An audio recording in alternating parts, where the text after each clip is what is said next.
Hello everyone, स्वागत छ तपाईहरुलाई मेरो फर्स्ट ब्लगमा। आज म 7 बजे उठेर पसल गएँ। मेरो मेकअप थियो, वहाँ दिदीलाई रेडी गरेँ अनि म सफा गर्नतर्फ लागेँ। मेरो पसल यति भद्रगोल हुन्छ गाइस, के भन्ने। मज्जाले सफा गरेँ, गोर बढारेँ, कपडा पट्टाएँ, पूजा गरेँ अनि यसरी मेरो आज दिनको सुरुवात भएको छ गाइस। मैले अब डेली ब्लग राख्ने कोसिस गर्नेछु, प्लिज हेरेर माया गरिदिनु होला भन्न चाहन्छु। अनि मैले स्किन केयर गरेँ। अब के गर्ने, राम्री नभए नि अलिअलि राम्री भएको जस्तो गर्नु पर्यो भनेर मोइस्चराइजर, सेरम, सनस्क्रिन लाएर चाहिँ अलिअलि लिपापोती गरेँ अनि टिका लगाएँ। मलाई चाहिँ धेरै मेकअप गरेर बस्न मन लाग्दैन गाइस।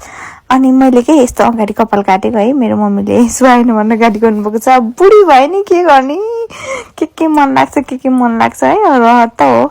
अनि खाना खान गएँ, आएँ अनि मैले थ्रेडिङ गरेँ अनि यसो काम थिएन अनि खुट्टा सफा गर्छु भनेर खुट्टा सफा गर्नतर्फ लागेँ। अनि मैले यस्तो राम्रो बनाएको थिएँ मेरो खुट्टा है। अनि त्यसपछि एउटा दुईटा थ्रेडिङ आए गाइस। अनि मेरो बहिनी आए स्कुलबाट अनि एकछिन गफ गऱ्यौँ। अनि व्याक्स गर्न आउनुभयो एउटा दिदी, व्याक्स गर्न अनि खुट्टाको नि व्याक्स गर्न, मेनिक्योर पेडिक्योर गर्न आउनुभएको थियो। अनि मैले व्याक्स गर्नतर्फ लागेँ गाइस। अब त्यस्तै हो, कहिले अब काम हुन्छ, कहिले हुँदैन। अलिअलि थ्रेडिङ गर्न आउनुभएको थियो, म गर्न भएन। अनि मेरो दिदीहरू आउनुभयो पेमेन्ट लिन, अनि छैन भनेर पठाएँ। अनि मैले यता प्याक लगाएँ। अनि मेरो बहिनीले चाहिँ मेकअप क्लास गर्दैछ अहिले, एक हप्तामा यतिको अलिअलि गर्दैछ।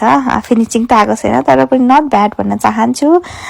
सो गाइज, मलाई मम्मीले पानी ल्याइदिएर आउनु, ग्रिन टी खायो अनि आमा छोरी बसेर चना खाइयो। आजको दिन यसरी नै गयो guys. Thank you for watching. म फेरि भोलि पनि ब्लग बनाउनेछु। Bye bye.